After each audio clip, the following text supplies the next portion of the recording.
সবাই বসুন। সবাই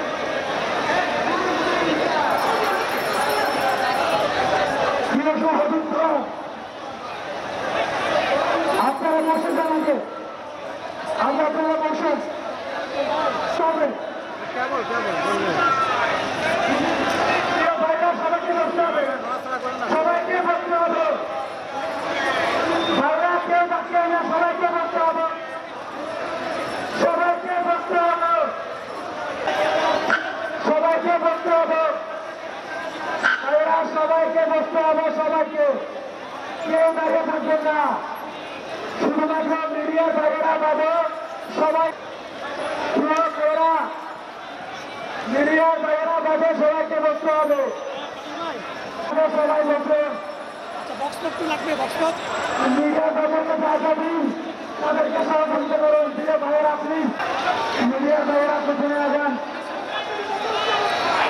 আমাদের এই সেন্ট্রাল মাইকের বাইরে গিয়ে ফোন দিলেন না, আমাদের এই সেন্ট্রাল মাইকের বাইরে আমাদের এখানে সামনে মিডিয়া ভাইরা আপনাদেরকে এক সাইডে দিতে হবে। আপনারা পুরোপুরি দাঁড়িয়ে থাকেন, শুধু বসবে না, আপনাদেরকে এক সাইডে তুলে দিতে হবে। আমি আপনাদের রিকোয়েস্ট করে দেবো, কোনো সমস্যা নেই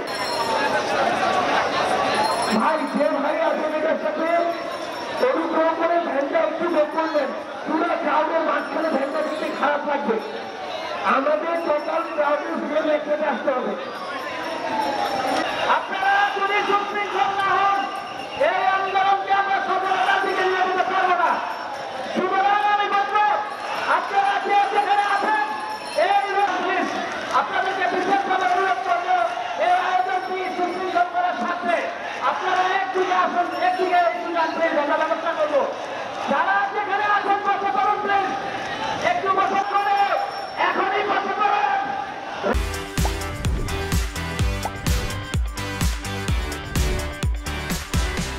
অবস্থান একটাই, আওয়ামী লীগ নিষিদ্ধ। আওয়ামী লীগ প্রেসিডেন্ট আওয়ামী লীগ যে আমাদের ছাত্র ভাই বোনের উপর যে স্টিম রোলার চালাইছে, তাদের এই বাংলার জমিনে রাজনীতি করার কোনো অধিকার নেই এবং তাদের নিবন্ধন অনীতি বিলম্বে তাদের বাতিল করতে হবে। এবং আমি প্রধান উপদেষ্টার কাছে আমাদের দাবি একটাই, তাদের নিবন্ধন বাতিল এবং তাদেরকে চিরতরে নিষিদ্ধ করতে হবে, এটাই আমাদের দাবি। আমাদের আজকে একটাই দাবি, সেটা হচ্ছে বাংলাদেশ আওয়ামী লীগ এই ফ্যাসিস্ট তাদেরকে ব্যান করা, এই বাংলাদেশে যাতে তারা কোনোদিন আর তারা রাজনীতি না করতে পারে, এই দাবি নিয়ে আজকে বাংলাদেশের লক্ষ কোটি জনতা আজকে পুষতে উঠেছে। এই জন্য আজকে আমরা এখানে এসেছি শাহবাগে। আওয়ামী লীগকে ব্যান করতে হবে, তাদের নিবন্ধন বাতিল করতে হবে, এই বাংলাদেশে যেন এই সাইকোরা এবং হাজার হাজার ছাত্র জনতাকে যারা দিনের বেলা হত্যা করেছে তারা যেন আর কোনো রাজনীতি ফিরতে না পারে। বাংলাদেশকে আমরা আবার নতুন করে দেখতে চাই, আওয়ামী লীগবিহীন বাংলাদেশ আমরা দেখতে চাই। কেন ততক্ষণ পর্যন্ত অবস্থান করবো যতক্ষণ পর্যন্ত সেই স্বৈরাচার আওয়ামী লীগকে নিষিদ্ধ না করা হবে এবং রাষ্ট্রপতি চুপ্পুকে যতক্ষণ পর্যন্ত অবসর না করা হবে ততক্ষণ পর্যন্ত আমরা এই শাহবাগ থেকে শুরু করে সারা বাংলাদেশে অবস্থান করব এবং এই আওয়ামী লীগকে নিষিদ্ধ করেই আমরা এই শাহবাগ থেকে বিদায় নেব। আমরা শাহবাগ থেকে যাব ইনশাল্লাহ।